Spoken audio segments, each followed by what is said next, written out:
Salut à tous, aujourd'hui nouvel épisode sous le signe de la violence, du carnage et du sang. Et qui de mieux qu'un fan des FPS rétro pour nous en parler? Charles. Salut Charles. Bonsoir Romain. Comment tu vas Charles? Bah écoute, ça va. Je sors d'un bon repas de Pâques Ah oui, c'est vrai que c'était assez Pâques. arrosé, mais j'ai pu faire une sieste, donc me voilà frais comme un gardon pour parler de Quake. Et oui, parce que ce soir, donc, on va parler de Quake 1, le premier du nom qui était sorti en 96. Et c'est vrai que toi, tu l'avais fait à l'époque. Oui. Alors, oui et non. Oui. Ah. C'est-à-dire Démarrons comme ça. Non, Ah, c'est ça. oui, en fait Quake... Non, c'est en fait, mais j'ai même une histoire un petit peu particulière avec ce jeu parce que c'est pas, je t'en prie. c'est pas un jeu qui m'attirait spécialement, pour être tout à fait honnête, au début.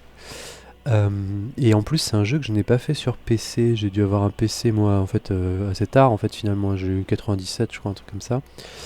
Donc, c'est là où... Et donc, Quake était déjà sorti, et à l'époque, les jeux, ça allait tellement vite que, je veux dire, un jeu qui était sorti il y a un an, c'est pas un jeu qui t'intéressait forcément quand t'avais un PC dernier cri. Parce qu'il y avait vraiment cette idée de poursuite technique, et on en reparlera parce que sur Quake c'est vraiment emblématique du jeu. Enfin, je veux dire, c'est complètement, comment dirais-je, déterminant. Il y a eu un avant et un après Quake.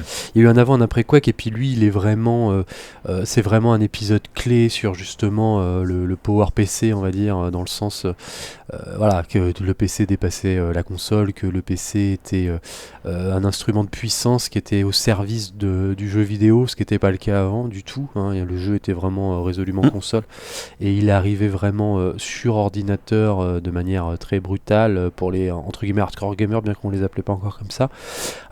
Avec notamment certains jeux, dont les jeux du studio ID Software et en particulier Quake. Enfin, à mon sens, après on pourrait certainement aller plus dans les détails, etc. Mais dans l'idée, c'est ça, quoi.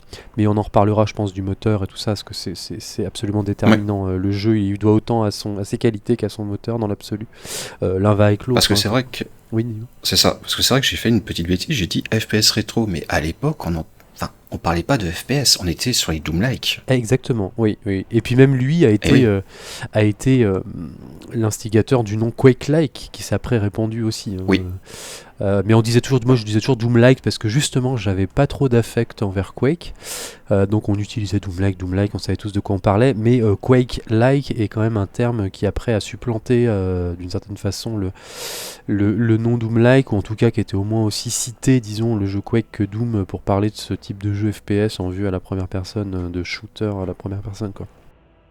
Et oui, parce qu'en 96, Doom a tout éclaté sur son passage. Il y avait eu le premier, le Wolfenstein, pardon, Exhumed de mémoire. Et, ouais, mais ça, c'est arrivé après. Il y avait c'était arrivé en 96, je crois, Exhumed. Avec, oui, alors il Duke s'appelait Nukem. Power Slave d'ailleurs, hein, précision. Oui, c'est Power pas le même Slave, jeu ouais. sur console. Non. Power Slave était donc un jeu PC, après il est sorti sur console, et d'ailleurs beaucoup disent que la meilleure version serait la version dite PlayStation, en fait, parce que c'est pas tout à fait le même jeu. J'y avais joué un peu à l'époque, mais je l'avais pas spécialement dosé. Oui, moi j'en garde un bon souvenir. J'y avais joué à Exhumed là pour le coup là sur PlayStation, et je l'avais pas du tout touché sur PC. Je sais pas si les jeux sont sortis en même temps, mais c'était cette époque où effectivement les portages étaient quand même très différents entre la console et le PC. Donc du coup t'avais pas forcément les mêmes jeux, hein. On peut parler de tous ces jeux rétro, tu prends le Duck 64, Duck Nukem, et puis le jeu PC, Doom 64, et puis le Doom PC, etc. Enfin IBM PC comme on disait. Pour le coup c'est quand même pas les mêmes jeux, donc c'est vrai qu'on avait affaire à des titres assez différents. Mais voilà. Mais juste pour revenir et pour terminer, juste parce que tu me demandais mon rapport avec Quake, etc. Et je pense que c'est pas inintéressant, c'est qu'effectivement le jeu quand il sort en 96, moi déjà j'avais pas encore d'ordinateur, et quand j'en ai eu un c'était déjà la sortie de Quake 2 notamment.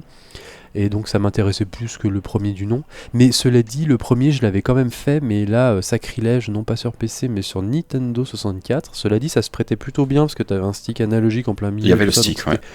C'était pas une mauvaise manette pour jouer au FPS, et je l'avais trouvé dans un bac à pas excessivement cher sur 64, parce que je pense que c'est pas un jeu qui intéressait la clientèle Nintendo, donc du coup tu les trouvais assez facilement à bas prix et tout ça, et puis c'était peut-être un portage entre guillemets inférieur, bien que aujourd'hui je crois qu'ils sont quand même pas mal réhabilité les portages 64.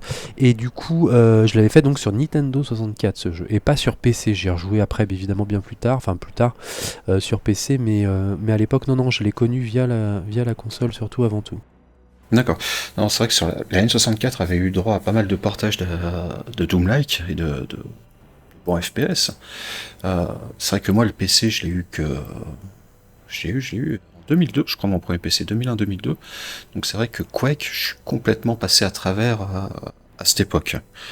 J'étais plus team GoldenEye, Perfect Dark, tu vois, qui Ouais, reste d'accord, la d'excellents team des FPS. losers, quoi. Ouais. La team des pauvres. Les FPS casu. Ouais, mais à 4 sur la même télé, ça déchirait. Non, mais cela dit, oui, j'ai joué à GoldenEye à 4 sur la même télé, et oui, c'était très rigolo, etc. Mais, Oui. mais on Mais était encore sur du jeu multi-local et tout, et Quake, c'est ça a ça. amené autre chose, on en parlera aussi. Bah, Ouais. Quake, c'est vrai que quand il est sorti, une fois que j'ai regardé ça, c'était vraiment la claque grâce à son moteur 3D. Si je dis pas de Mm. bêtises, c'était vraiment le premier FPS en full 3D.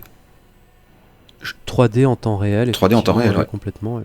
Avec tous donc les personnages en 3D, donc à savoir aussi les mobs, là, les ennemis, et puis les Oui, décors, donc tout était absolument en 3D, ce qui était évidemment pas le cas des versions antérieures, qui étaient en fait des jeux 2D, hein. Souvent on s'en rend pas trop compte, mais les Doom et Duck Nukem en fait sont, bon certes il s'appelle Duck Nukem 3D, mais en fait c'est un jeu 2D, hein, dans mm, l'absolu. Après il y a eu des portages avec des modes actuels qui ont réimplanté en fait le jeu dans des moteurs plus récents, ce qui fait que maintenant t'as un mousse, un free look là comme on dit, où tu peux bouger à la souris, etc.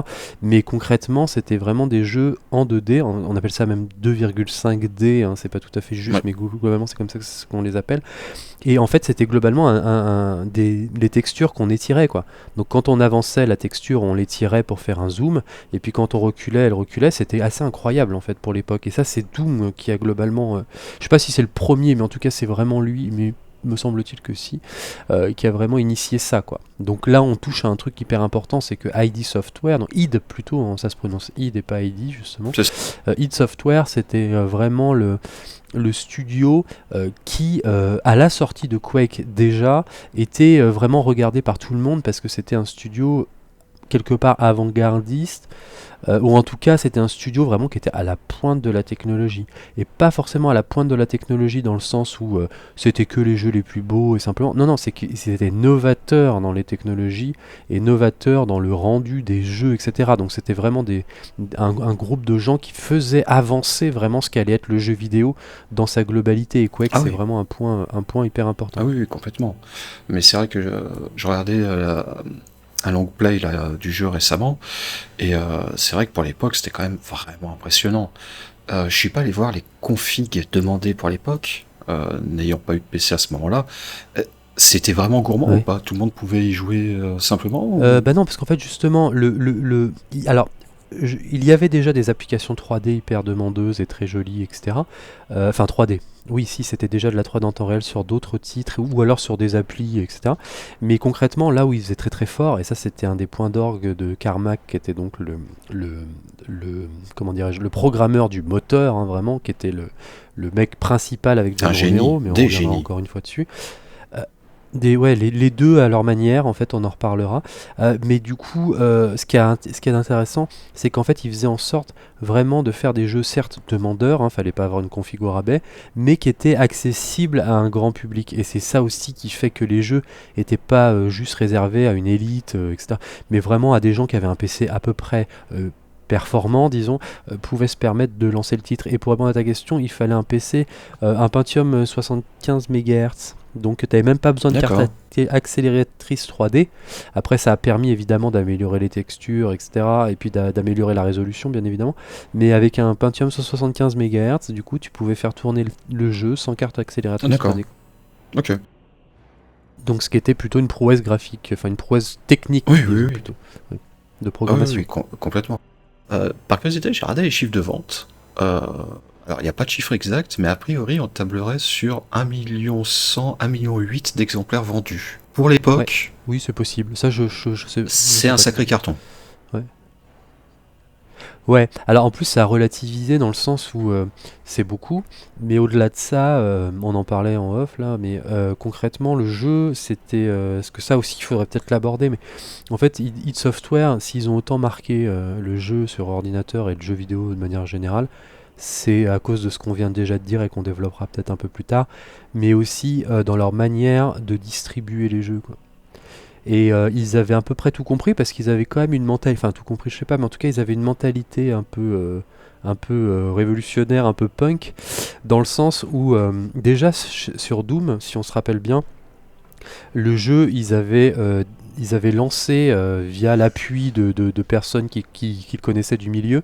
Ils avaient lancé donc Softdisk notamment, c'était la boîte où ils bossaient, puis après ils ont bossé avec Apogee qui était donc aussi à la base de Duck Nukem, etc. Enfin bon, après on rentrerait dans autre chose, mais concrètement, ils distribuaient en fait à l'époque, tu sais, sur les CD Des shareware, ouais. des shareware, donc c'était concrètement, tu avais une version du jeu pas forcément terminée.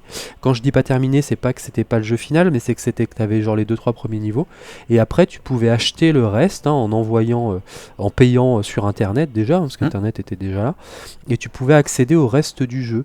Et donc du coup, beaucoup de gens ont joué à ces jeux-là sans forcément avoir le jeu en entier, quoi. Mais bon, quand t'étais gamin et que t'avais déjà les 3 premiers niveaux d'un Doom ou d'un Quake, tu pouvais déjà y passer des heures et ça te marquait. Et t'avais l'impression d'y avoir joué longtemps parce que c'était quand même demandeur en termes de performance, etc. Mais concrètement, t'avais un peu le jeu gratuitement, une énorme démo, on va dire ça comme ça. Donc c'était aussi une manière de toucher un grand public et ça a porté ses fruits parce qu'après ça leur a permis de vendre beaucoup et de se faire connaître vraiment facilement parce que beaucoup de gens téléchargeaient les jeux, mais aussi beaucoup de gens mettaient la main sur le jeu, hein, sans forcément l'avoir définitivement, ils avaient quand même la main dessus et donc ils se familiarisaient avec le jeu, ils le connaissaient, etc. Donc ça a permis, je pense aussi, de pousser encore cette notoriété, quoi, parce qu'il suffisait d'avoir un PC correct pour le télécharger et y jouer, quoi, tu vois. Donc ça c'était aussi... Et donc le jeu est sorti en shareware au départ avant de sortir de façon commerciale. Et donc tu pouvais déjà l'avoir 2-3 mois avant. Donc peut-être que dans les ventes il n'y a peut-être pas aussi ces ventes shareware et ça devait être un certain... Enfin via le shareware et ça devait être déjà un certain nombre de... C'est vrai que le jeu est sorti, puis il a amené énormément de choses, ne serait-ce que déjà la partie multijoueur en fait. C'était un game changer, Quake 1. Ouais. Et ben en fait ils sont allés plus loin, id Software avec Quake. Mais en même temps, c'est un peu le jeu de la perdition du studio, c'est ça qui est assez paradoxal. Et pourtant, ils ont encore fait des gros succès après, hein. Mais pour beaucoup, Quake, c'est le dernier un peu grand jeu id Software. Quand je dis grand jeu, évidemment, on a tous bien aimé Quake 2, on a tous adoré Quake 3, et puis, mais concrètement, Quake 2, déjà, bon, on voit que c'est un jeu plus mainstream, etc. Peut-être qu'on en touchera deux mots. Quake 3, on sait que ça a été une pierre angulaire du e-sport et du jeu multi et tout ce que tu veux. Et c'était une vitrine graphique, etc. Et après, le reste, bon, Doom 3, ils sont allés sur autre chose et tout ça. Mais concrètement, et puis après Rage et tout, et tous c'était des bons jeux. Tous les jeux du studio ont toujours été des très bons titres. Mais c'était plus la révolution. En fait, après Quake, il n'y a plus vraiment de révolution autre que graphique, hein, qui était quand même présente. Et donc Quake c'est un peu la fin parce que c'est aussi là où tu sais John Romero se barre du studio en fait. Exact. Et John Romero et John Carmack c'était les deux génies, alors pas que, hein, je pense que les autres sont très sous-estimés parce que peut-être qu'on citera 2-3 autres personnes, mais Carmack c'était vraiment le génie de la programmation. Mais lui ce qui l'intéressait c'était de faire des moteurs 3D plus que des jeux d'une certaine manière. C'est peut-être aller un peu vite que de dire ça, je sais bien, mais concrètement ce qui lui l'animait, sa passion, c'était de faire des rendus 3D nouveaux, époustouflants, et quelque part le gameplay passait un petit peu en second plan, hein. Le gameplay et puis l'ambiance autour du jeu, etc., le design et tout ça, c'est pas forcément ce qui l'intéressait, alors que Romero, lui, il était à fond vraiment dans le gameplay pur, quoi. C'était un gros joueur d'arcade déjà au départ sur borne et tout ça, et après il a toujours voulu ce côté ultra ludique, ultra arcade, qui a donné notamment aussi, et pourquoi est-ce que je dis ça, parce que ça a amené justement ce côté multi compétitif, en fait arcade d'une certaine manière, et ça vient vraiment plutôt D'ailleurs, ça Romero, vient de quoi que le terme frag, si je me trompe pas?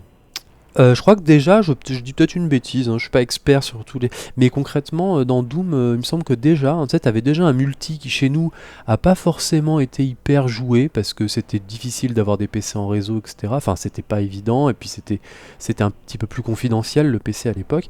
Mais donc nous, Doom, on l'a surtout connu en tant qu'expérience solo principalement, même à Ah l'époque ou oui.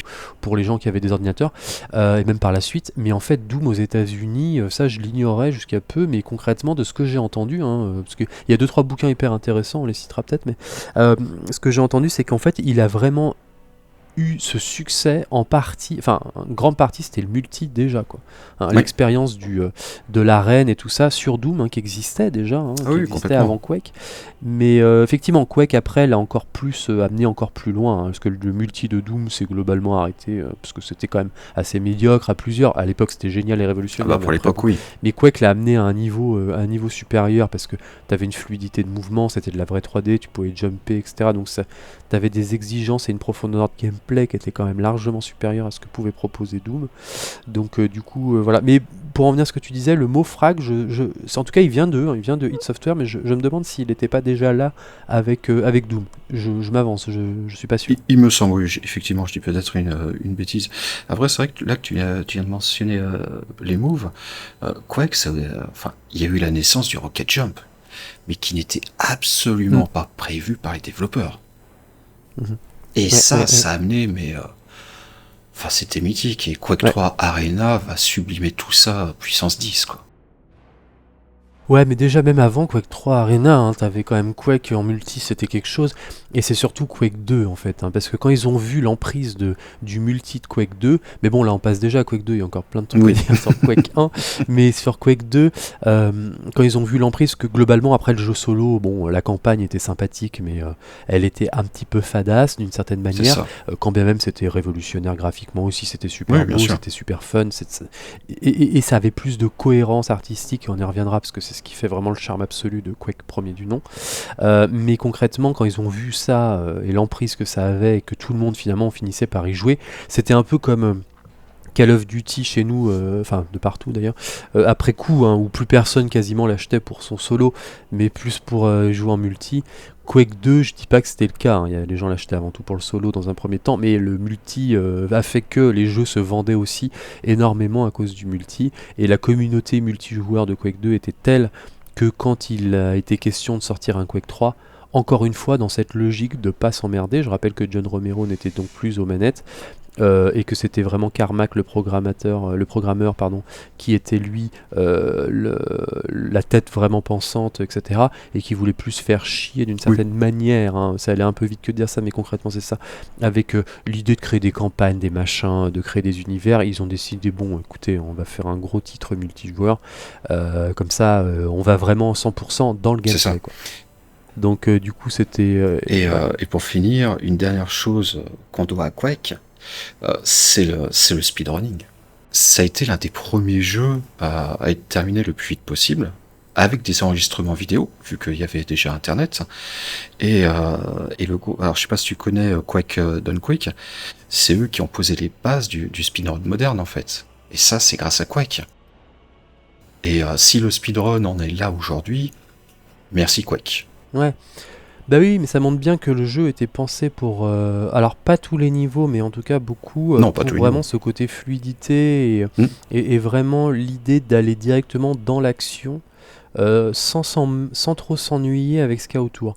Alors, du coup, ça me fait penser à autre chose, mais qui est hyper important et faudrait pas passer à côté, c'est que ce qu'on dit là, c'est encore une fois, et c'est ce qui montre vraiment des fois que les réussites se font avec le talent, mais aussi avec un peu un coup de pouce lié à de la chance. C'est que comme tu le soulignais tout à l'heure, il y a énormément de mécaniques de gameplay, et qui sont d'ailleurs en lien avec cette idée de speedrun, hein, qui ont émergé et qui n'avaient pas été considérées réellement par les développeurs et qui auraient même pu être corrigées parce que vues potentiellement comme des bugs, mais qui ont été absolument laissés, comme le rocket jump et puis le bunny hop notamment aussi, hein, le fait de sauter sans arrêt pour avancer plus vite, etc.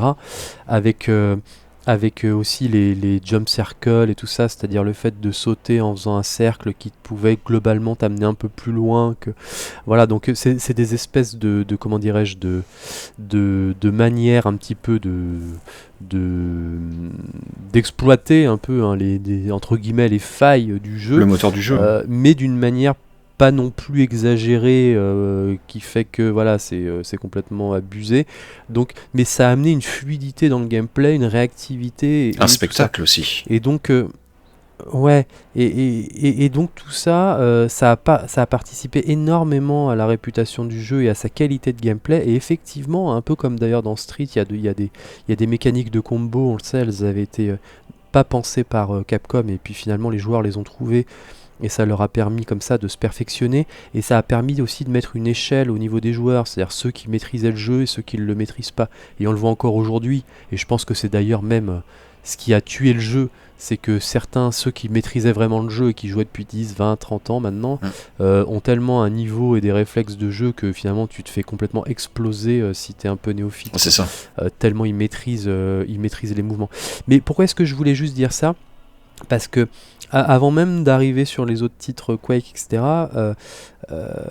dans Quake 1, c'est pas que le gameplay qui était un peu une espèce de comment dirais-je de coïncidence heureuse, et ça s'est bien passé comme ça sans qu'il vraiment il le veuille, même au niveau de l'organisation du jeu en tant que tel, et puis du design du jeu et de l'ambiance du jeu.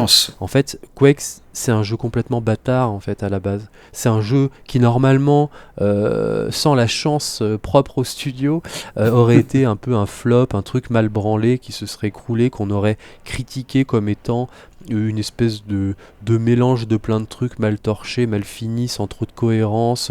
Tu sais, c'est l'archétype en fait du studio qui veut faire plus et puis qui se prend les pieds dans le tapis, sait plus trop gérer son titre et puis ça part dans tous les sens. Et c'est exactement ce qui arrive à Quake, sauf que on était en 96, donc on avait un regard moins aiguisé là-dessus, et il n'empêche que le résultat de leur titre, ça a fait une œuvre vraiment hyper originale en fait. Ouais, parce que tu avais un mélange de mondes dans le jeu. Enfin, je veux dire, tu passais d'un château gothique à des maps industrielles. Enfin, je veux dire, tu prends Doom. Bon, bah ok, Doom, t'as le même décor pendant toute la durée du jeu pratiquement. Les FPS. Là, c'était complètement novateur, dans un sens novateur. Ce mélange de direction artistique. C'est quelque chose que j'ai bien aimé en regardant les vidéos. Ouais, et ben en fait moi c'est pour ça que je l'aime bien après coup, parce que pour resituer un petit peu dans le contexte, et d'ailleurs le jeu c'est pas forcément super bien accueilli au départ par tout le monde, c'est que tu sais avec du software, donc ils ont sorti Wolfenstein 3D en 92, et puis un an après ils sortent Doom, qui est en fait une version améliorée de Wolfenstein. Enfin concrètement il est has-been Wolfenstein 3D, bien qu'il soit très charmant, mais voilà. Oui. Et ils sortent Doom, qui lui s'accapare des références de l'époque culturelle. Moi c'est ce qui me plaît beaucoup des fois dans les jeux, c'est d'aller voir finalement d'où viennent les références, tout ça. Et Doom c'est vraiment l'idée de faire une espèce de campagne de jeu de rôle dans l'univers d'Alien. Je rappelle qu'au début Doom, l'idée c'était de faire une adaptation d'Alien, mais je sais pas trop exactement, mais je crois qu'ils ont pas réussi à avoir les droits, ou alors ils ont pas essayé de les avoir, ou alors on leur a dit d'aller se faire foutre, je sais plus. Mais concrètement je pense que c'est plutôt celle-là. Et donc du coup ils se sont retrouvés à faire un jeu comme ça, un petit peu plus foufou que l'aurait été certainement vraiment une adaptation pure souche d'Alien 1 ou 2, j'imagine plutôt le 2 d'ailleurs, avec l'idée du shoot. Mais Quake, mais du coup voilà, ça condensait en fait ça condensait déjà l'esprit un peu Donjon Dragon, hein, parce que Doom, je rappelle, hein, tu sais, tu cours sur des maps qui sont des maps comme un donjon en fait, hein, et tu vas chercher des clés pour ouvrir des portes, tu tues des monstres, tu lootes des trucs et t'avances. Donc on est clairement dans une mécanique de dungeon crawler.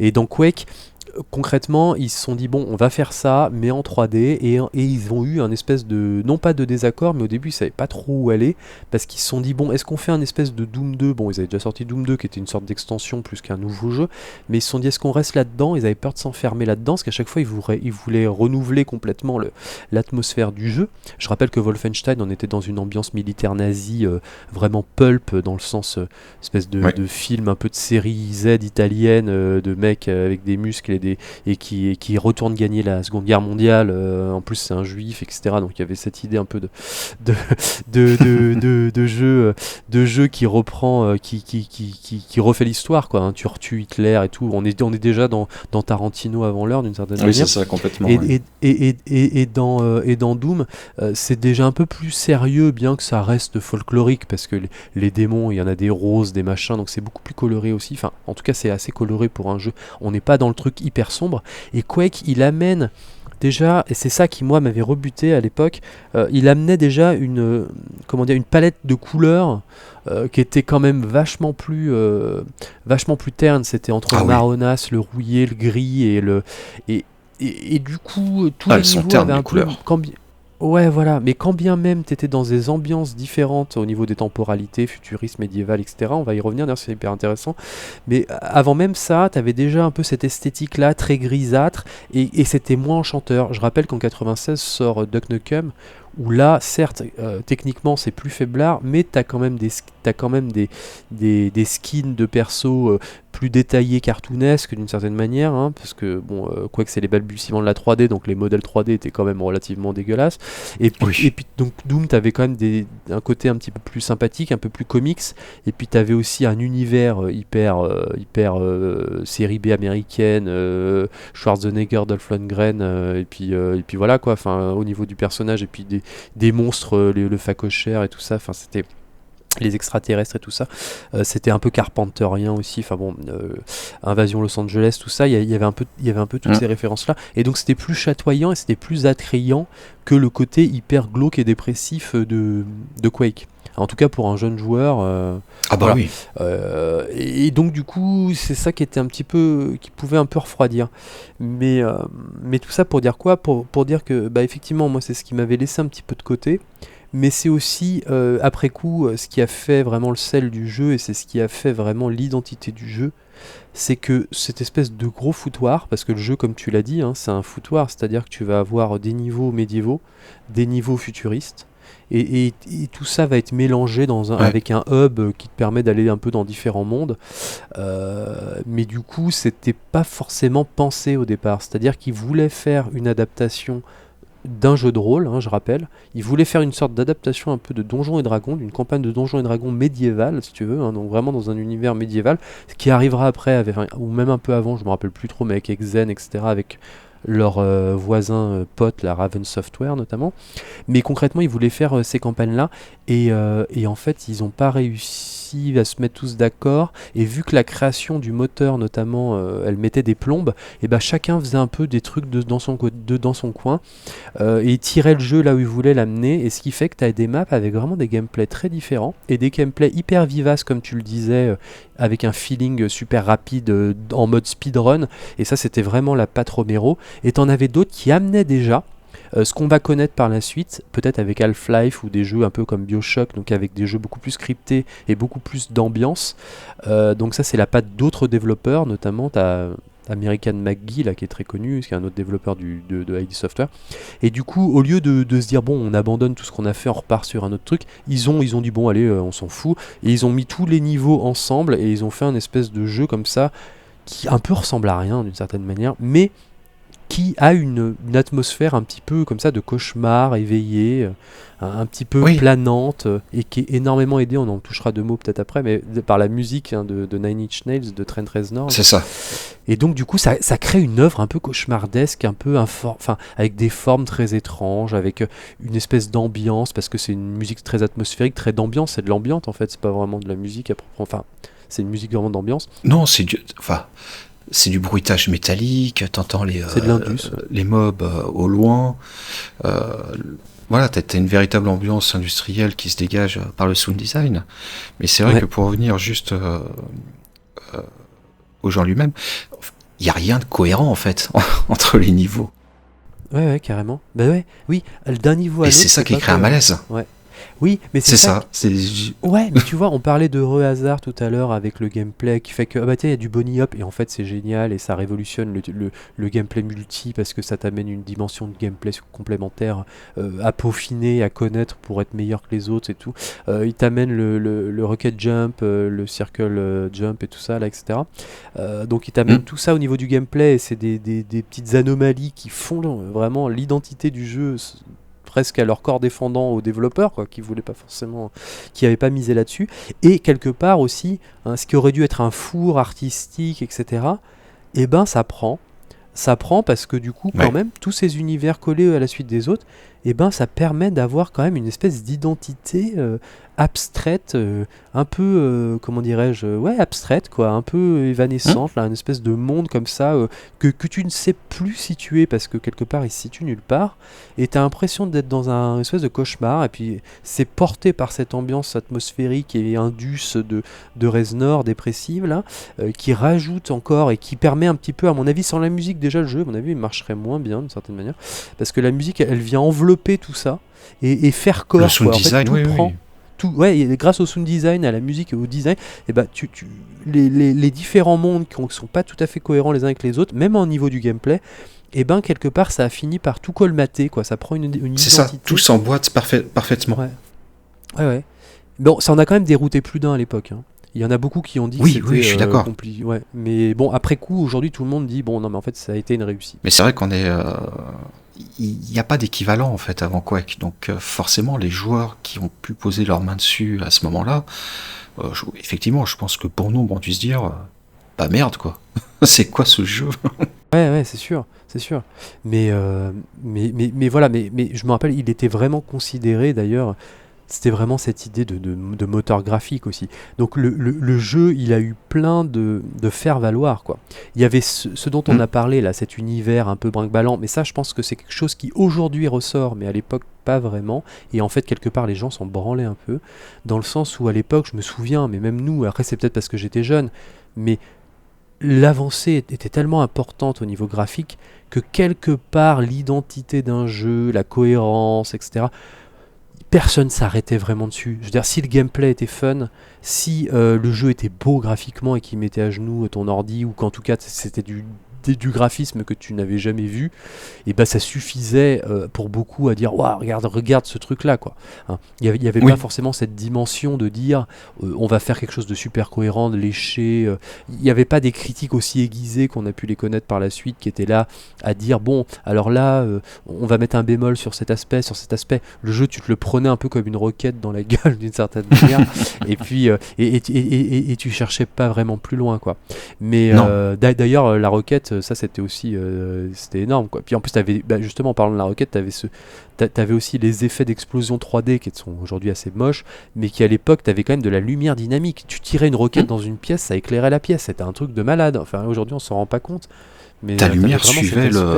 le tracé de la roquette quoi, Ouais, à et puis quand travers elle les salles. explosait, parce que des fois, t'avais des salles, peut-être ouvraient une porte, t'entendais les bruits des mobs dedans, tu sais pas où ils Hmm. étaient, donc déjà il y avait une mise en scène aussi d'une certaine manière, hein, clairement, et tu tirais ta roquette en plein milieu, limite pour t'éclairer et voir ce qui se passait en fait dans la salle. Hmm. Donc rien que ça t'amenait déjà à une dimension horrifique en fait qui C'est ça, arrivait. Elle était déjà dans Doom, mais là elle était encore plus avancée, quoi. c'était encore plus sublimé. Mais en parlant d'horreur, comparé aux autres FPS de l'époque, c'est que là, pour une fois, les ennemis, alors je vais pas dire une IA, mais pour l'époque si, ils esquivaient les tirs, ils pouvaient te contourner, ils réagissaient de manière complètement what the fuck pour l'époque, et ça c'était aussi un grand bond en avant.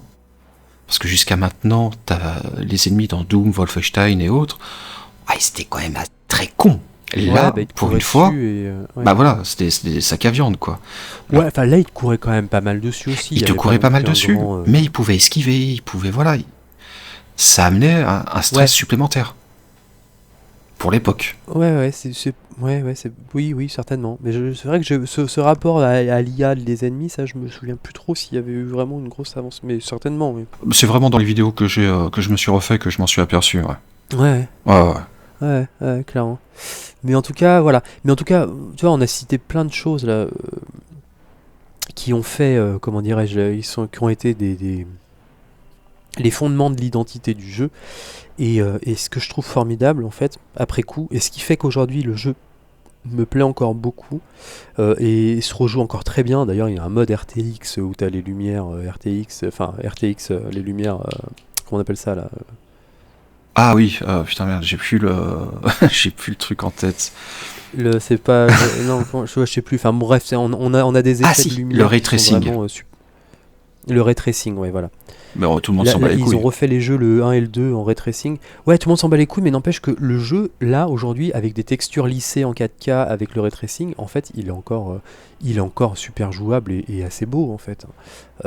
Et c'est pas le cas de plein d'autres jeux. Et le gameplay étant tellement le gameplay de Quake, c'est-à-dire rapide, avec des sauts, du strafe, du rocket jump et tout ça, que il est encore hyper actuel, bien que c'est un type de gameplay un peu en désuétude, parce qu'aujourd'hui il n'y a plus trop de jeux qui utilisent ce style de gameplay, avec la mort un peu des fast FPS, mais il y a quand même une demande hyper importante, on le voit avec toute la vague de boomer shooter, là, comme on dit, de rétro FPS, Mm. qui est depuis une petite dizaine d'années, qui est revenu, et lui, il est vraiment emblématique de ça, donc on voit qu'il y a une demande aussi pour ce type de gameplay assez hargneux, assez frontal, et le jeu, quelque part, n'a pas vieilli. Évidemment, si tu l'upscales un peu, que tu amènes ces avancées techniques et tout dans le jeu, c'est assez louable. Mais juste pour dire, ce qui m'intéressait de dire, c'est surtout que on a parlé de Reznor et de l'Indus et du grunge aussi, hein, même si Nine Inch Nails, c'est pas vraiment du grunge, mais ça participait un peu à cette ambiance, à ce moment-là, un peu musical, avec Nirvana, tout ça, mais bon, on était dans un moment un petit peu du rock qui devenait un peu plus mainstream. Bon, enfin, il a été mainstream avant, mais je veux dire un rock plus agressif, etc., qui est typique de la fin des années 90. T'as aussi toutes ces références à Donjon Dragon, t'as des références à Lovecraft aussi, on va peut-être y revenir parce que c'est assez intéressant aussi. Et puis t'as les références futuristes dont tu parlais au début et tout ça. Et donc en fait t'as un condensé vraiment de la fin des années 80, de 95 à 98 là, de toute cette époque-là. Et le jeu c'est vraiment une petite, ouais, un condensé un peu de tout ça, quoi. Et t'as vraiment une espèce de petite pépite qui condense vraiment toutes ces influences typiques de cette période, et c'est ce qui fait aujourd'hui vraiment que le jeu il est assez daté, mais c'est ce qui lui donne aussi un énorme charme, quoi. Il y a vraiment, c'est pas des choses qu'on voit encore Oui, aujourd'hui, quoi. Ou alors c'est mal foutu ou c'est vieillot, mais parce que c'est vrai que tu parlais du patch récent avec le ray tracing, mais ça prouve enfin, ça prouve toujours la popularité de Quake. Pratiquement 30 ans après sa sortie, ouais. quoi. Ouais. Bah, c'est vraiment un jeu. Qui a marqué.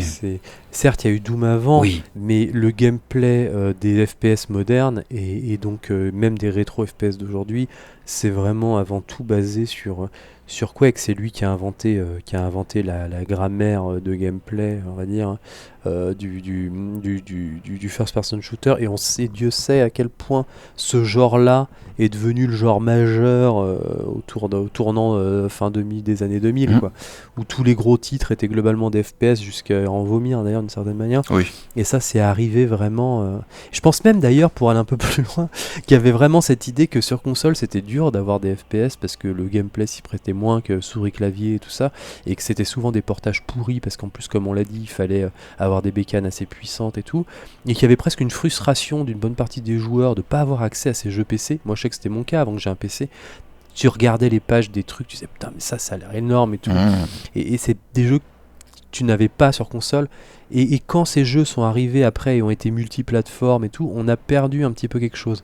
Et quelque part, je pense que c'est aussi ça qui fait l'identité d'id Software, c'est que c'était vraiment une boîte de geeks pro PC, enfin tu vois, on était vraiment dans l'univers de la tour où ça sent la lime, et tu fais du LAN, et t'es dans une ambiance qui est pas celle de la console, qui est pas celle du multiplateforme, t'es vraiment dans un truc un peu de niche d'une certaine manière, bien que, comme tu l'as dit, ça s'est vendu à quelques millions d'exemplaires, mais c'était vraiment une identité culturelle propre au PC un peu occidental, j'allais dire, hein, avec toutes ces références occidentales de Donjon Dragon qui sont très occidentales, Alien et tout ça. Donc c'était vraiment un condensé comme ça du nerd de fin 90, et du coup c'est ce qui moi me plaît énormément dans ce studio, parce que je trouve que c'est un catalyseur de tout ce qu'on avait comme référence qui nous ont Mais c'est bercés en ça. fait.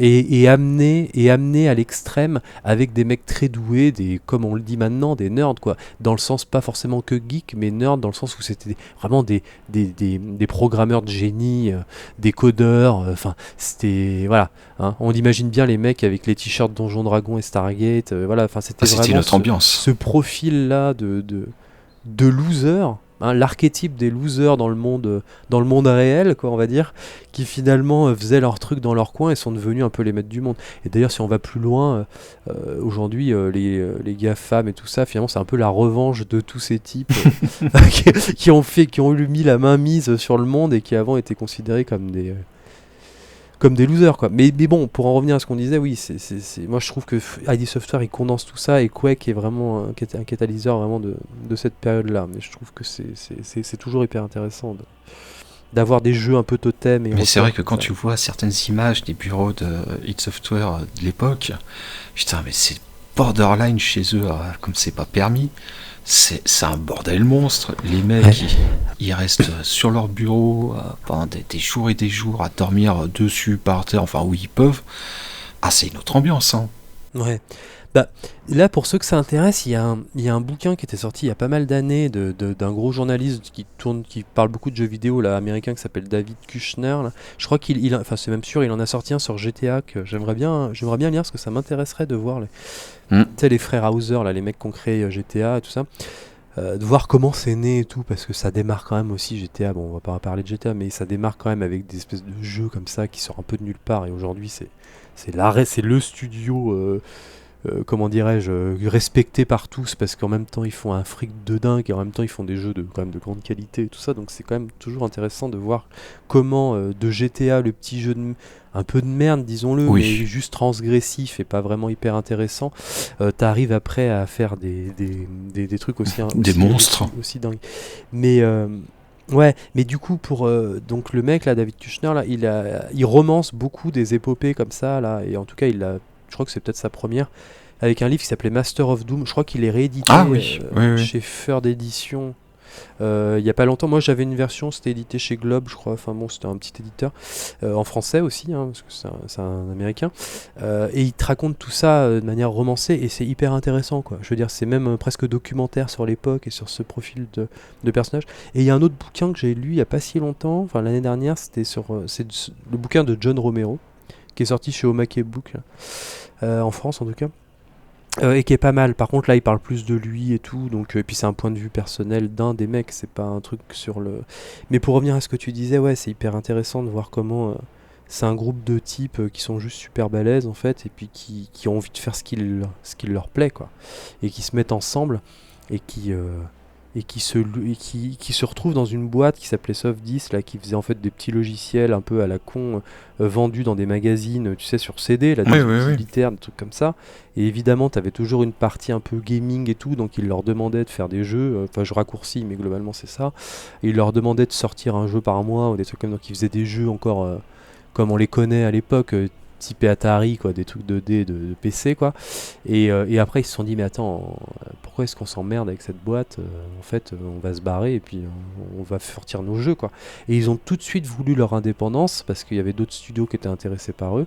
Et ils ont tout de suite voulu leur indépendance. Ils se sont mis ensemble et ils ont Hmm. révolutionné des trucs. Donc c'est quand même assez fou de relire des fois ces épopées où, comme tu dis, les mecs, ils ont loué une baraque.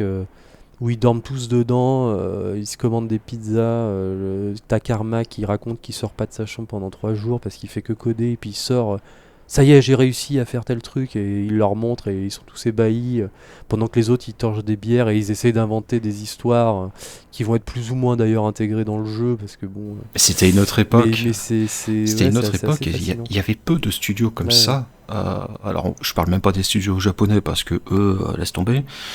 Euh, mais dans les studios occidentaux, oui, t'avais id Software et t'avais aussi Rare, mais ça sera pour une prochaine fois.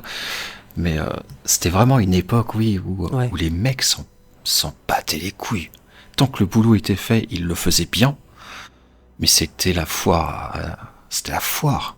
Mais ça, tu vois, c'est aussi lié au fait que, bah, tu sais, après, ils ont toujours donné, mais ça, on en parlera, je pense, par rapport au mode et tout, parce qu'ils ont toujours laissé libre leur code source des jeux et tout ça. Enfin, Carmack qui était donc un mec qui vient vraiment de l'univers de la programmation et du code, et puis c'est des mecs qui se sont faits tout seuls, hein. Ils sont pas passés par Berkeley ou Columbia ou des énormes universités, c'est des types qui ont appris dans les bouquins, etc.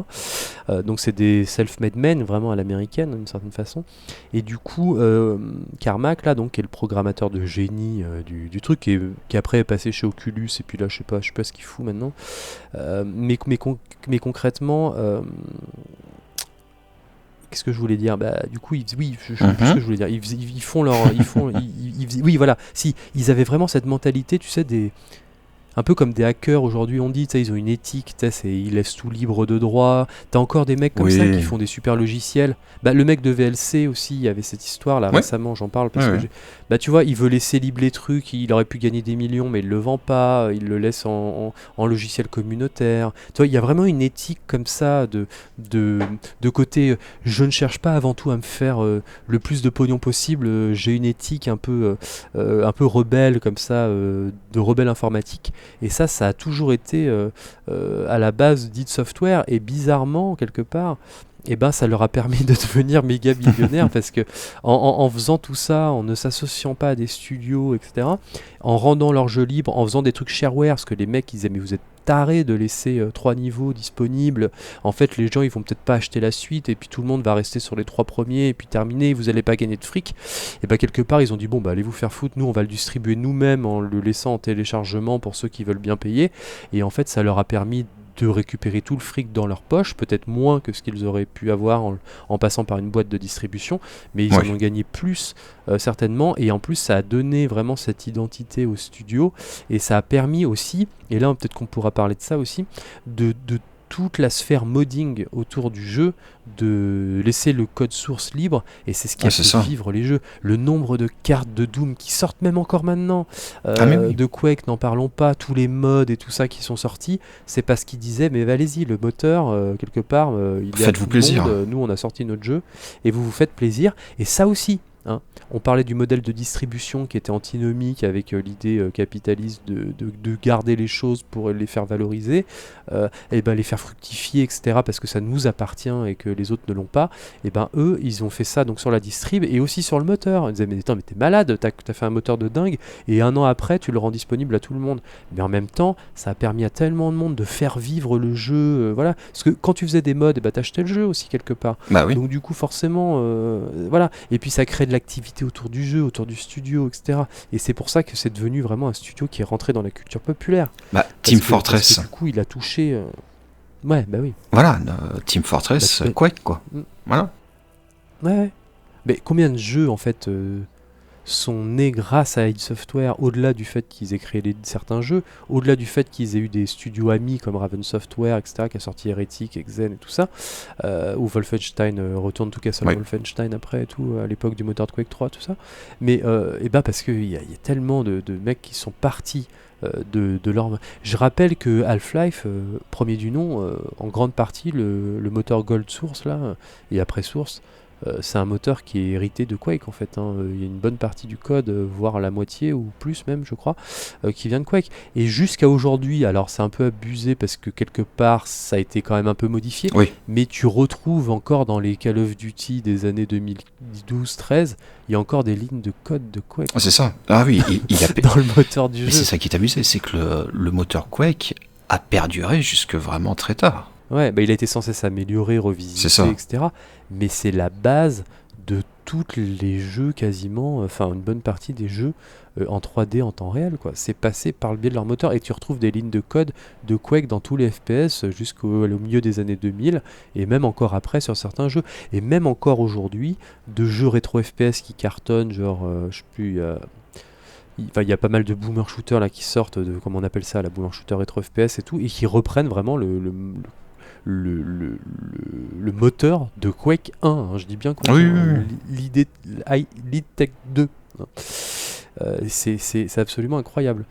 Mais voilà, mais tu vois, en parlant de tout ça, on se rend compte à quel point en fait ça touche large, et le succès encore une fois d'id Software, de Quake, de Doom d'une certaine manière, mais de Quake, on peut vraiment le comprendre parce que c'est le jeu qui est au milieu de tout ça. Et je pense que Quake, s'il n'était pas au milieu de tout ça et qu'il n'y avait pas tous ces heureux hasards autour du jeu, il aurait peut-être pas non plus l'aura qu'il a aujourd'hui. D'ailleurs, il a un peu oublié, il faut dire ce qu'il y a. Je pense Oui, que Quake, quelque part, ça parle plus tant aux gens.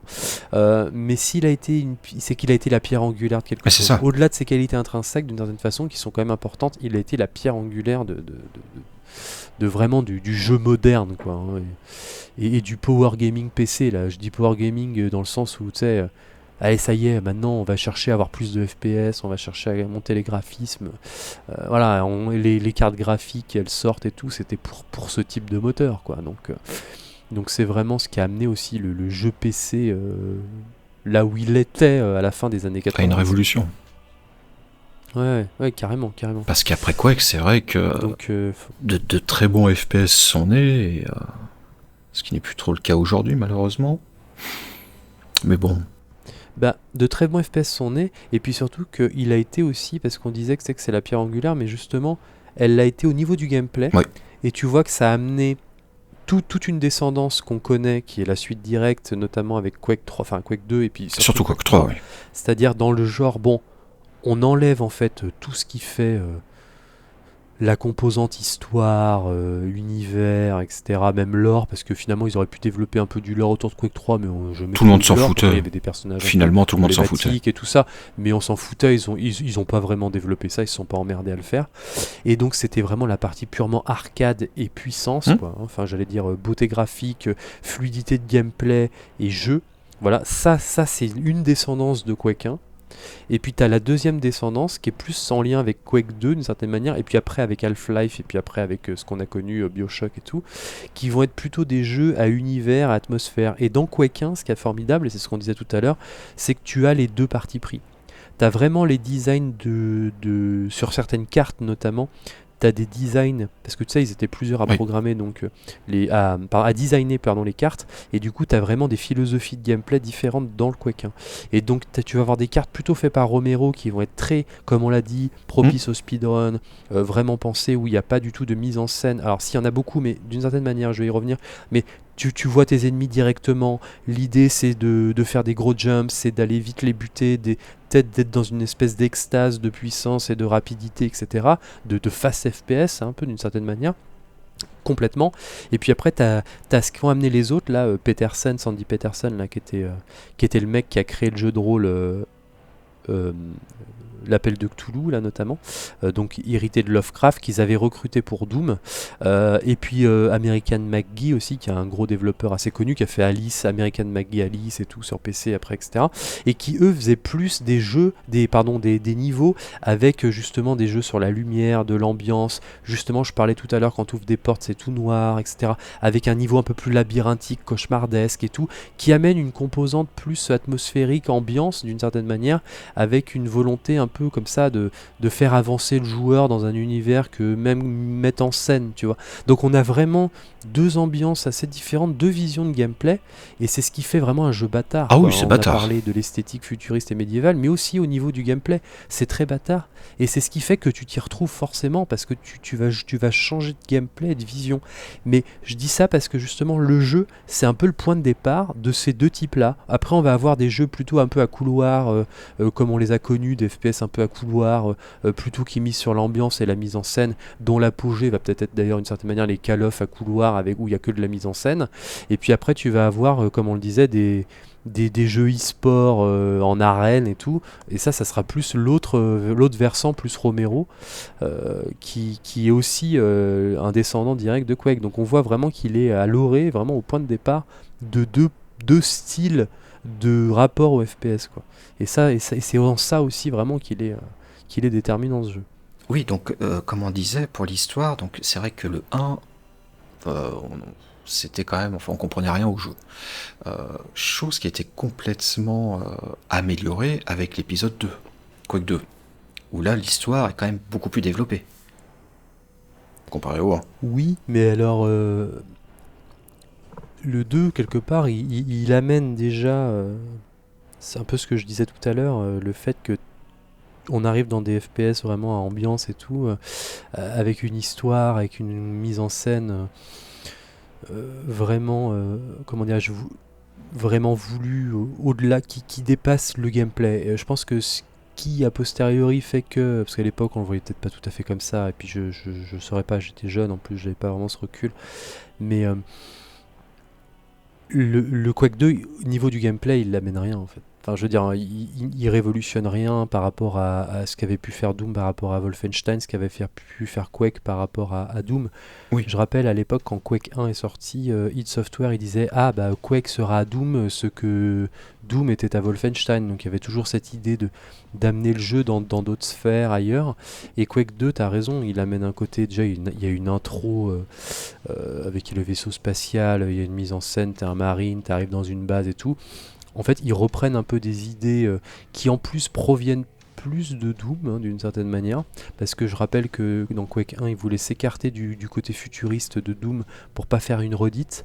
Dans Quake 2, bon, ils s'emmerdent plus, tu vois, ils se disent bon, allez. Enfin, on sent que quelque part, c'est paradoxal parce qu'ils font un jeu avec plus d'histoire, plus de mise en scène, et en même temps, t'as l'impression qu'ils se foulent pas trop sur tout ce qui va c'est avec, ça. quoi.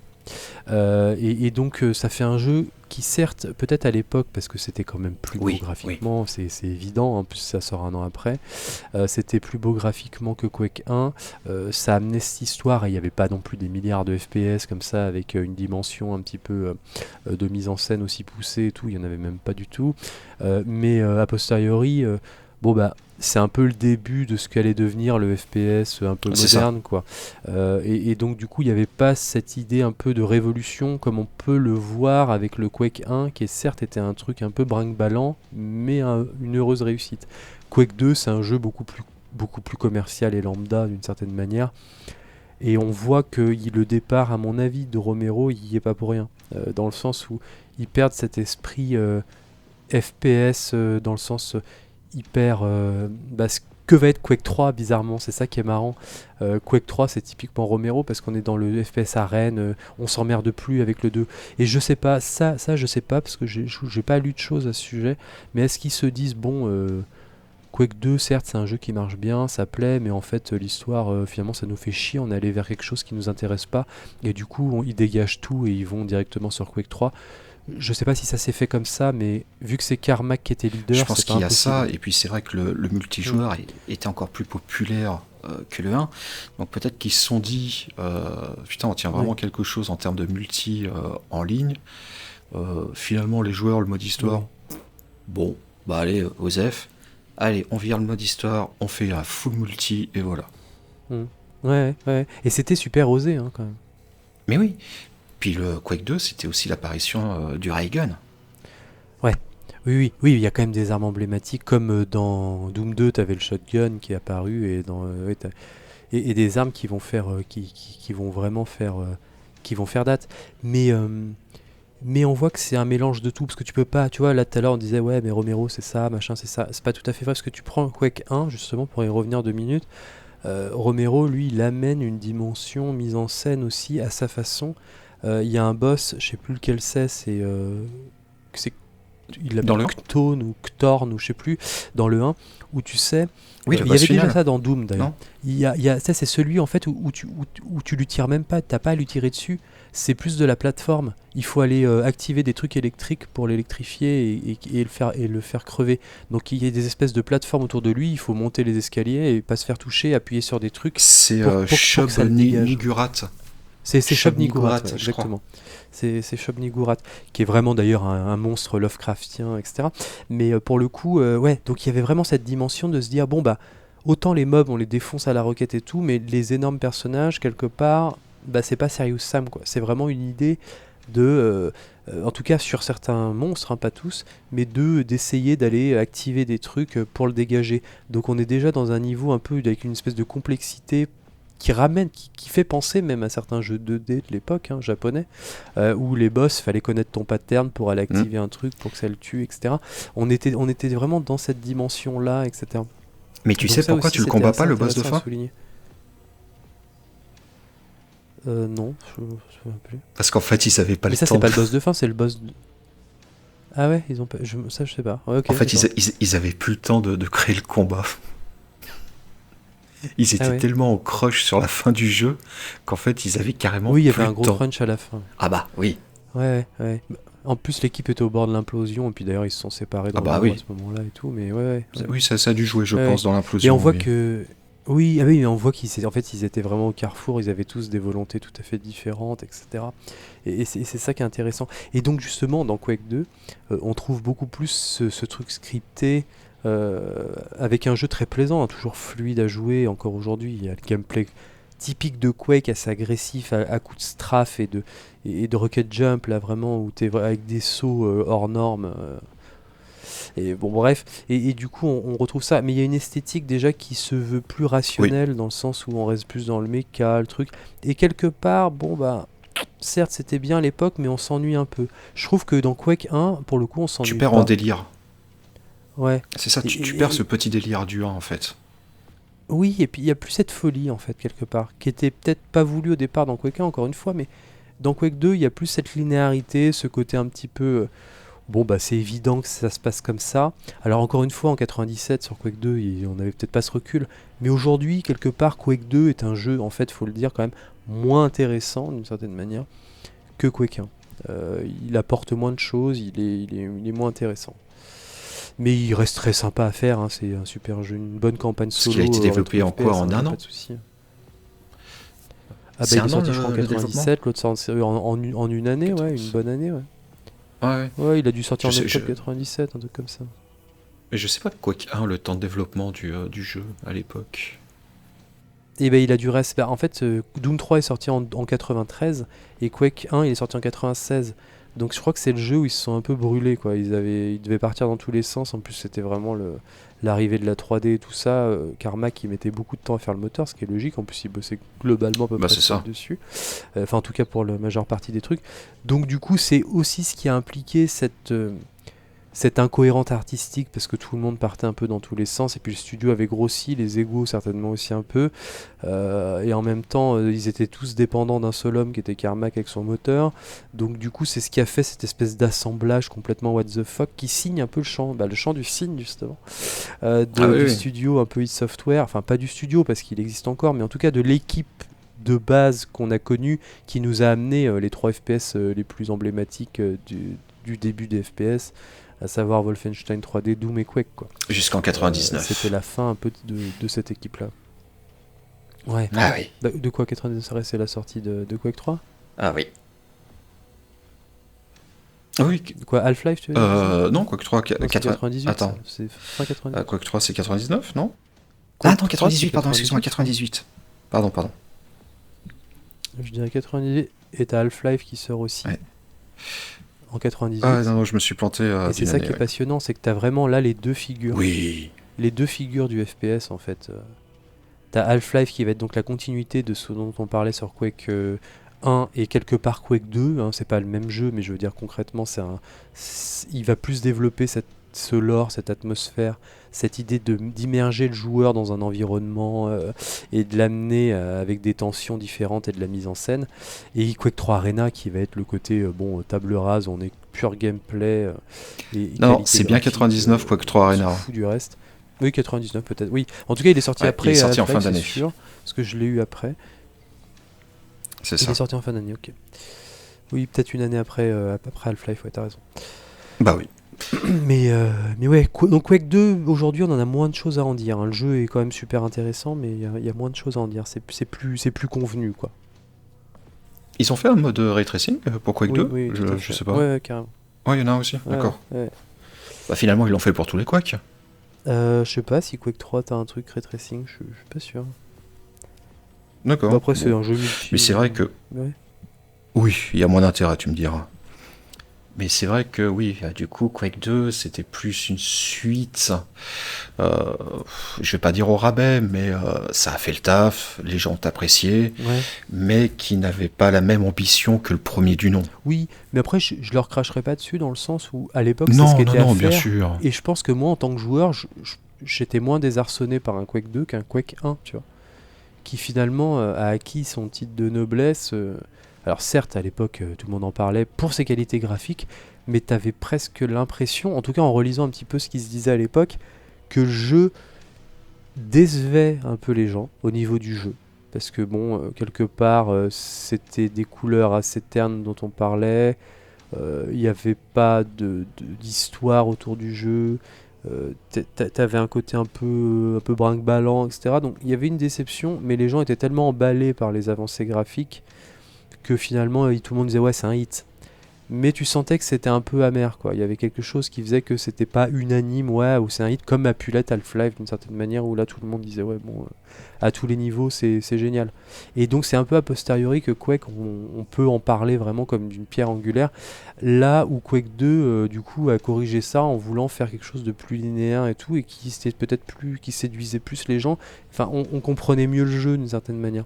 Mais Oui, on le comprenait après mieux, coup, oui. bon, moins intéressant finalement, moins original aussi, quoi, clairement.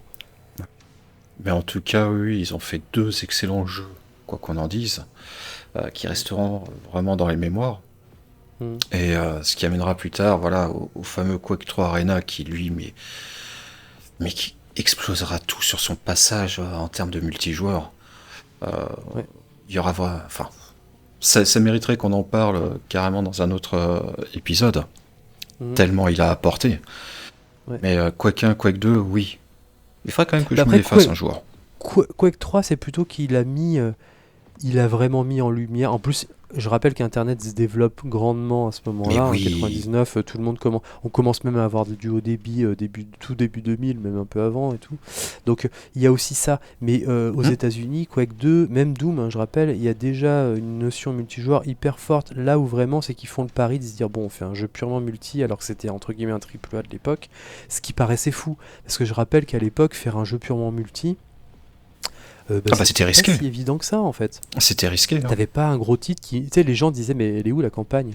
Et je crois même me souvenir que on jouait à Quake 3 chez moi et tout ça, et que tu le montres à des potes, ouais, c'est beau et tout. Il fait, eh ouais, c'est quoi le jeu? Faut aller où? C'est quoi l'histoire et tout? T'étais là, non, mais en fait, y a pas d'histoire. Non mais y a pas C'est d'histoire, c'est gros. juste qu'on joue contre des bots, parce qu'en plus, on n'avait pas forcément l'occasion de jouer en LAN, amener nos PC, bien qu'on l'ait eu fait et tout, mais Oui, quand t'étais chez toi comme un connard, tu jouais face à des bots, quoi. Ce qui paraît complètement invraisemblable aujourd'hui. Tu dis ça à c'est des ça. jeunes, tu vas leur dire ouais, vas-y, tu lances Fortnite contre des bots, ils vont dire mes rêves, quoi.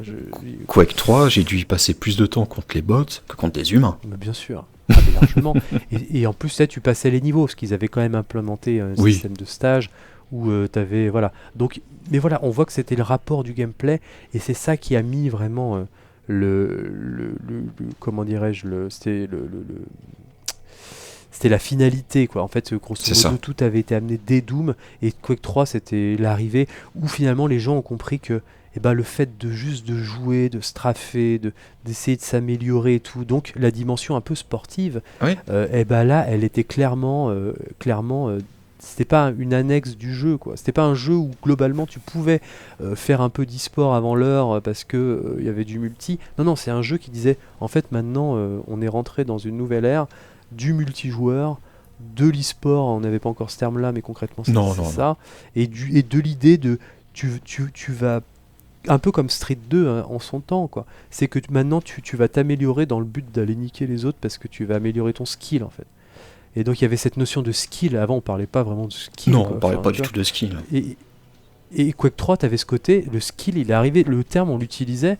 À ce moment-là, je me souviens qu'à Quake 3, c'est là, ouais, attends, t'as du skill et tout. Et puis on utilisait les termes strafe et tout. Ça arrivait vraiment avec cette Hum. époque-là d'Unreal Tournament et Quake Ah 3. oui, fin des années Tu 90. Ouais. sortais ces termes. Et je rappelle encore une fois, mais je l'ai déjà dit, mais t'as vraiment aussi l'arrivée d'Internet où t'avais des pauvres vidéos en point MOV que tu regardais de Oui. certains joueurs et tout ça. Tu commençais, nous peu parce qu'on avait un débit de merde en 99, mais tu commençais aussi à télécharger déjà des matchs de joueurs, Hum. les mecs très célèbres comme Zero Four, Fatality, tout ça. Donc tu avais des matchs de. Voilà, et tu commençais à avoir des gros cash prize et tout ça, et puis tu as les marques qui se sont mises derrière. Et vu que c'était un jeu Quake 3 qui était hyper demandeur quand même en termes de performance et tout, bien qu'il était super bien codé, bien optimisé, ce qui est plus trop le cas aujourd'hui, hein, mais c'était un monstre d'optimisation le jeu par rapport à sa demande, à sa qualité graphique. Et ben aussi, tu avais toute l'industrie qui a quand même porté le jeu, je pense aussi, parce que ça permettait à tout le monde d'aller vendre de la carte graphique et des composants PC et des souris PC et tout, parce que tu n'avais pas encore les composants. Les périphériques gaming, ça n'existait Non. pas trop, ça arrivait à peu près à ce moment-là, hein, avec CS et Quake 3. Puis t'as oublié aussi que fin des années 90, il y a aussi l'avènement des salles réseau. Et quand tu te retrouvais Ouais, dans oui, une oui, salle oui, c'est réseau vrai. à 20, 30, 40 personnes, tous sur Quake, Mm, plus tard mm, Counter-Strike, Unreal Tournament, oh mhm. putain, c'était quand même la Bah, belle époque. assez rapidement, hein, quoi. Parce que Counter c'est Oui, 99 oui, aussi, hein, oui, donc oui. c'est arrivé un peu en même temps. C'était vraiment, bah là c'est vraiment le moment où tu vois, t'as Half-Life qui est sorti en 98, ils sortent le mode Counter hein, dans la lignée des modes d'id Software, hein. Hmm.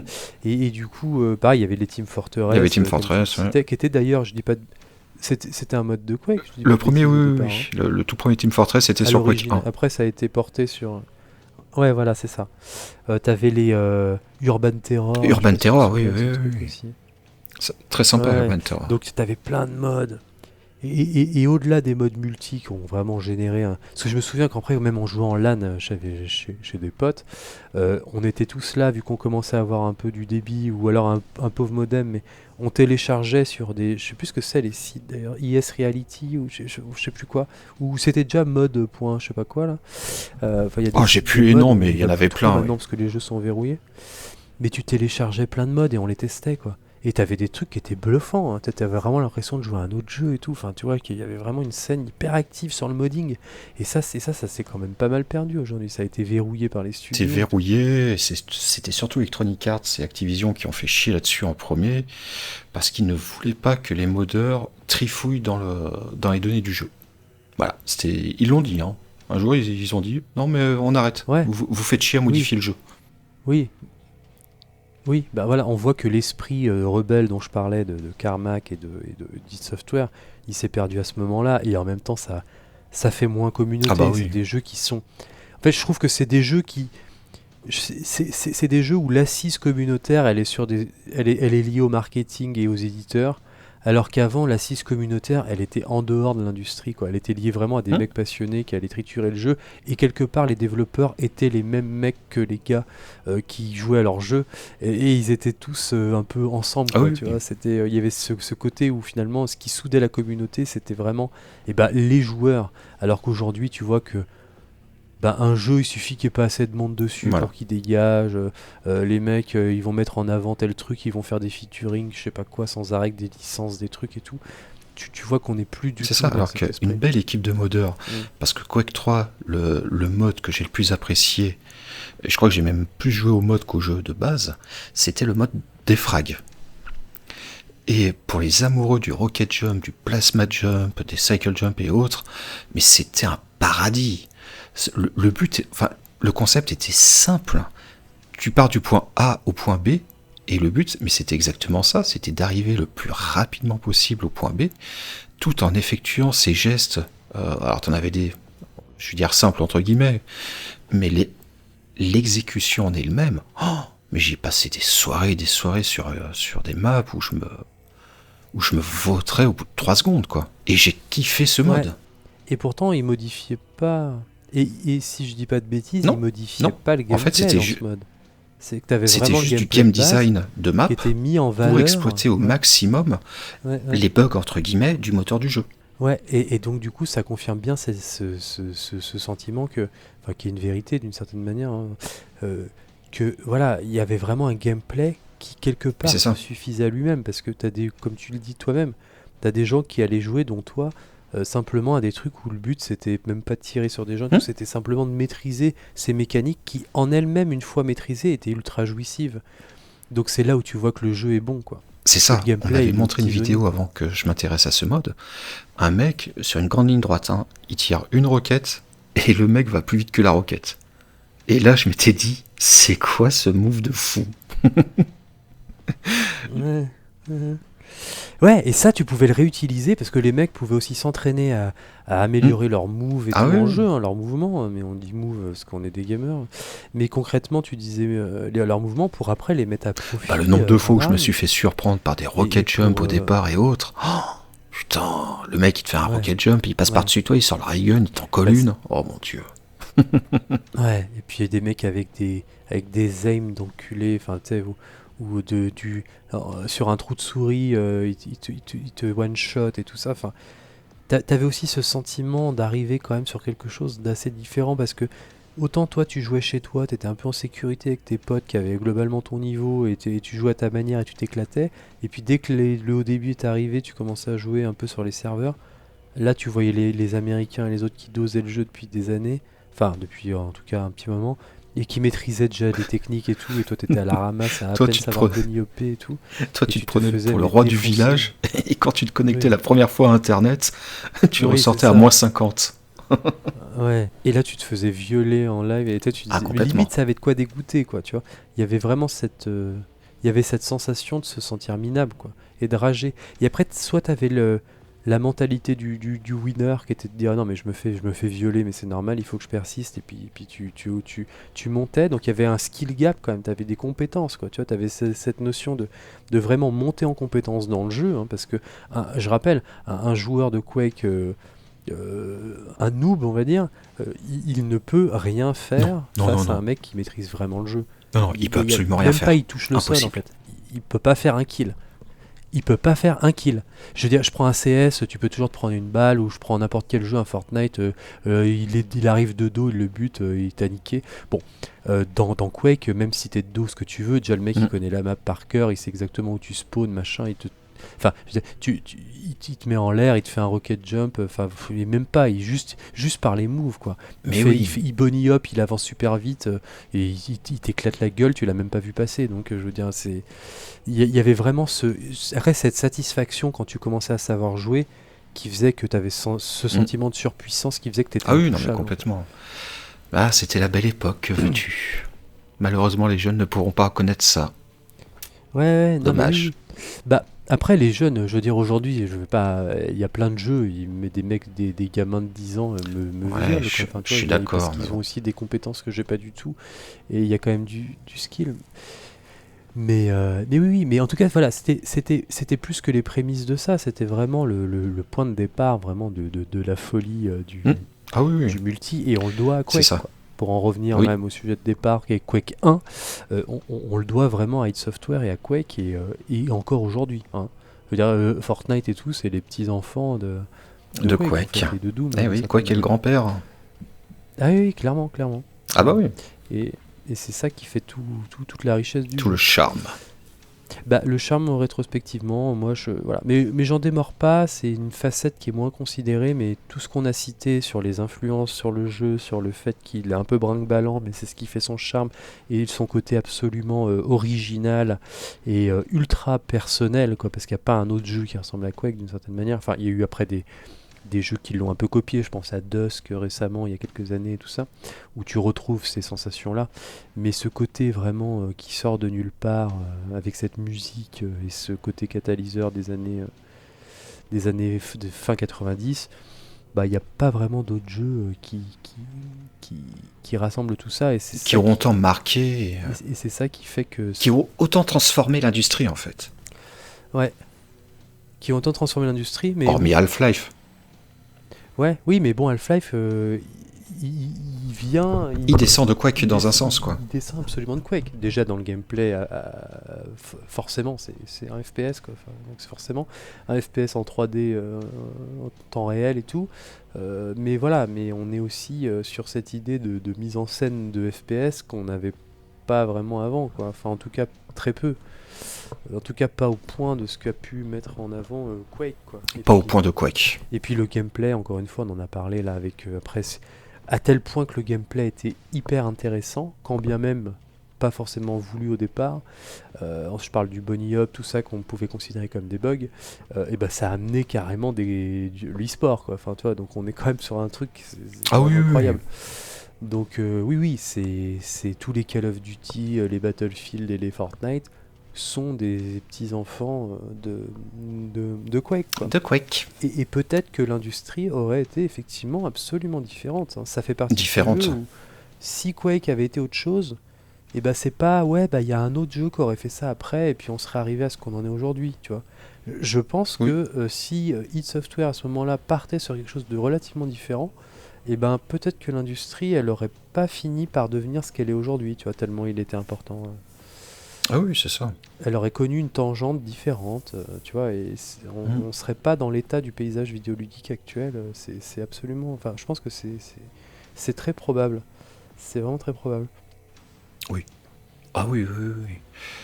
Ça a laissé une telle empreinte que c'est dur d'imaginer ce qu'aurait pu être Mm. le Bah, présent sans Quake. Bah, tu sais quoi qu'au départ, là, comme on le disait, ils voulaient pas faire Doom, ils voulaient faire autre chose et ils étaient partis sur parce qu'en fait c'était des fanats de jeux de rôle de Donjons et Dragons, c'est ce qu'ils racontent dans le bouquin là, et qu'en fait ils étaient en pleine partie pendant Doom d'une partie qui durait des semaines ou des années, je sais plus, enfin super longue de Donjons Dragons, et du coup ils se sont complètement dit bon, on va faire un truc médiéval fantastique typé RPG en fait. Un peu comme tu sais des RPG de l'époque, t'avais Lands of Lore ou tous ces jeux, les Wizardry et tout ça, Oui, oui, des oui. jeux à la première personne où tu avances comme ça là, tu sais, avec des vues à la première personne de Hmm. dungeon crawler. Et Dungeon du coup Crawler, ouais. ils étaient plus dans cette optique là, mais en mode bourrin quoi, mais RPG avec des dimensions RPG, etc. Et après en fait, vu que le moteur a mis du temps à se faire et tout, etc. Finalement, ils se sont dit ouais bah c'est compliqué parce qu'ils pouvaient pas implémenter si tu veux des mécaniques de gameplay RPG alors que le moteur était revu sans arrêt, enfin c'était compliqué.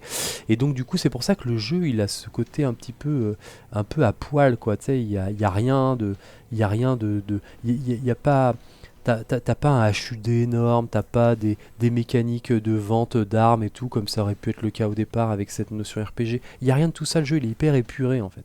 Il est hyper Oui, épuré et c'est ce qui fait le charme du jeu. le Et charme, ouais. imaginons si Quake avait été donc un jeu plutôt orienté vraiment RPG comme il le pensait au départ et tout, un espèce d'RPG un peu bourrin, et ben on aurait peut-être eu effectivement une évolution du FPS qui aurait été absolument Complètement différente. différente.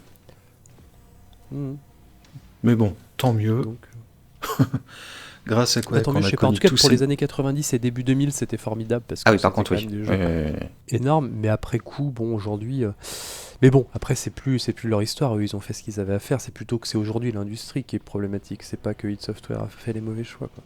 Mais ça, c'est un autre sujet. Il faudra qu'on en parle avec Antoine, ça pourrait être intéressant. Là. Ouais.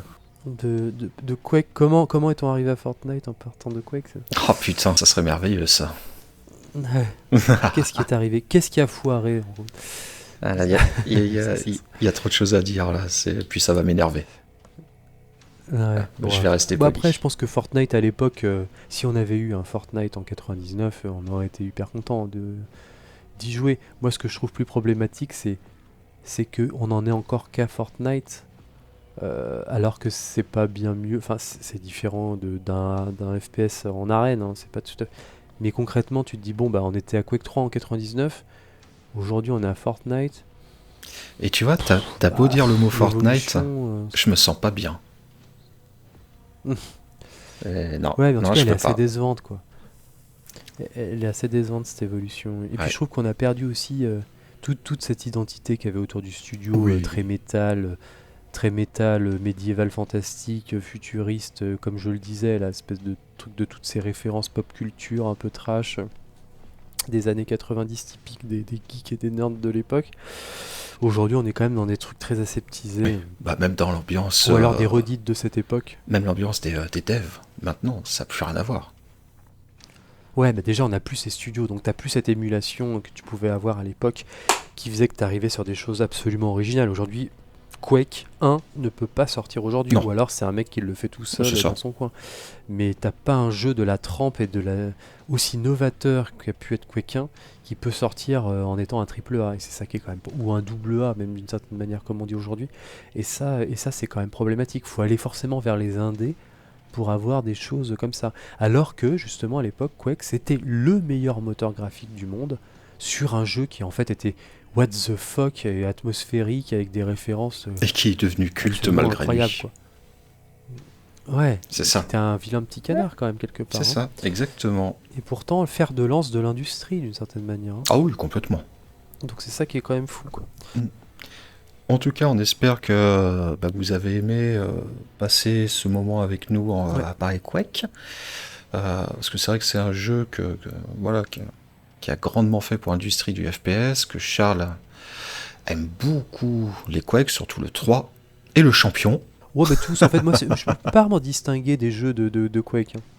Non, mais dans le champion, le champion, il est pas si dégueu. Moi, je trouve que beaucoup de gens chient dessus parce que ils étaient tellement attachés aux mécaniques de Quake 3, qui était déjà un jeu e-sportif, comme on dit, Ouais, que c'est pas en leur mettant des meilleures textures avec un jeu un peu plus flingué, que du coup ils vont dire ah ouais c'est mieux. Enfin tu vois, évidemment que ça les fait chier. Et d'ailleurs ça a été une erreur de ne pas sortir des Quake améliorés comme... Je pense que Counter-Strike ils ont tout compris, hein.